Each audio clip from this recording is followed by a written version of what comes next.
To say that the Razr Ultra 2025 took me by surprise is a bit of an understatement. The phone is currently the most powerful flip phone on the market, boasting specs that rival even more traditional premium flagships such as the Galaxy S25 Ultra, and with a price that matches Samsung's top tier of the line model for 2025, Motorola seems to have a lot of confidence in the Razr Ultra 2025 following the line's success in recent years. But is Motorola too confident in the Razr Ultra?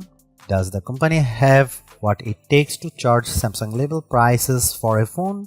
I have spent a month with the Razr Ultra 2025 and I'm happy to say that Motorola has given us a flip phone that feels so close to perfect, if not for a few quirks. The Motorola Razr Ultra 2025 was announced on April 24 and pre-orders began on May 7, with open sale starting on May 15 in the United States. Two configurations are available: 16GB plus 512GB, which cost is $1,299 and 16GB plus 1TB, which cost around $499. The phone comes in 4 different color options, courtesy of Pantone, Scarab, Rio Red, Everett and Mountain Trail.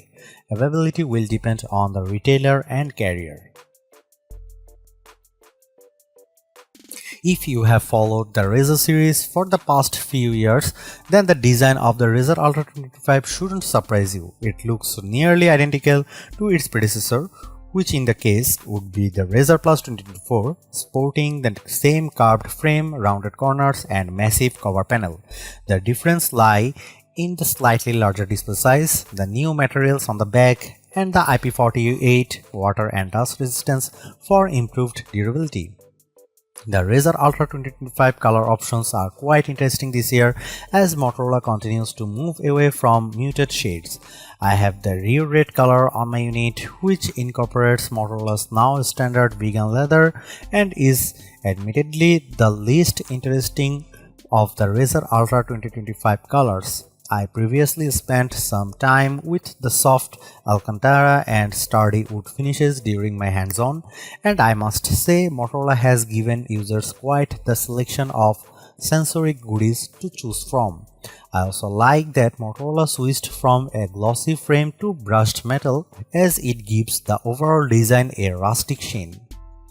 Opening the phone feels great thanks to the new titanium reinforced hinge. It's stronger and makes it easier to open the Razr Ultra with one hand. It almost springs open with a satisfying click, which sounds about as good as it does when closing the phone. When the phone is open, you are greeted with a 7-inch OLED display that looks much punchier than previous models. This is likely a result of the Pantone collaboration, which aims to provide authentic and vivid images. The sharper Super HD resolution also makes content look crisp, while the variable 165Hz refresh rate helps make UI elements move with a sleek, buttery smoothness.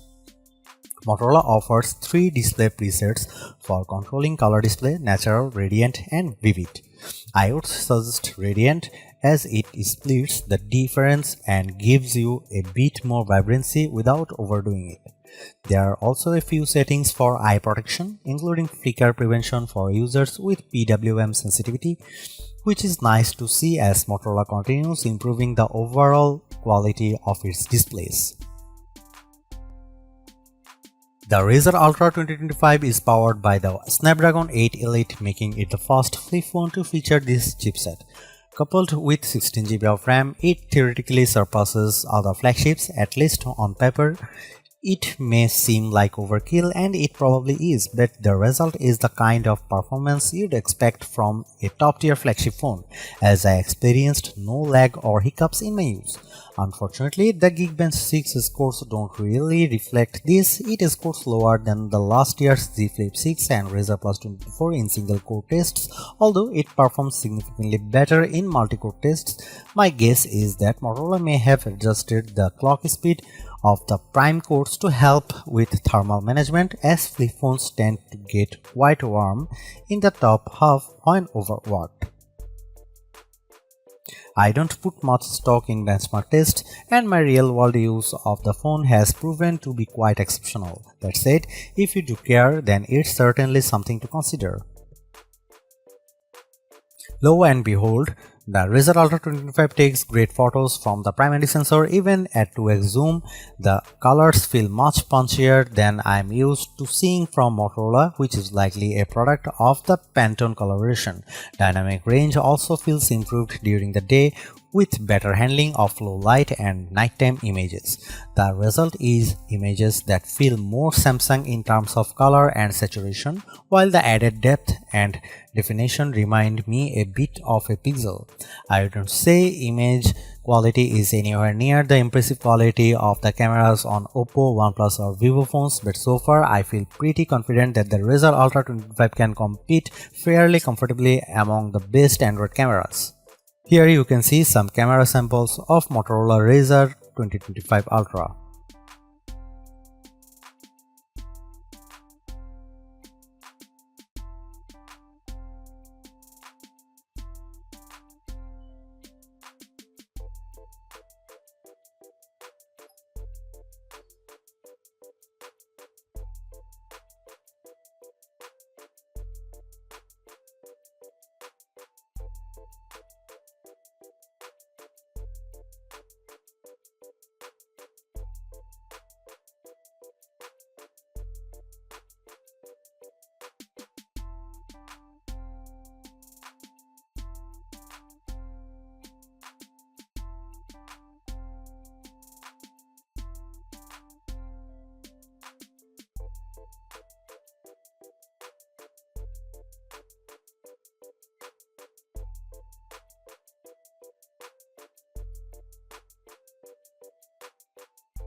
The Motorola Razr Ultra 2025 actually delivers. It's easily the most stylish phone out there, no matter your color or material wise.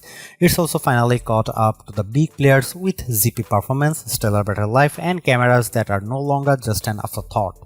That astonishing cover display seals the deal, making this phone more than the sum of its undeniably snazzy parts.